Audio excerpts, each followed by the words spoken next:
తెలుగు తమ్ముళ్లకు సంక్రాంతికి మించిన పండుగ మహానాడు.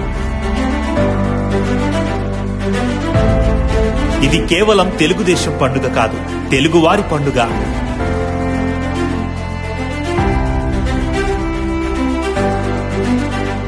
ఏడాదికోసారి వచ్చే సంక్రాంతి వేడుకలను 3 రోజుల పాటు అత్యంత ఘనంగా ఎలా నిర్వహించుకుంటామో అన్నగారు స్వర్గీయ నందమూరి తారక రామారావు గారి జన్మదినాన్ని పురస్కరించుకొని మహానాడు వేడుకను అంత ఘనంగా జరుపుకుంటారు తెలుగువారు.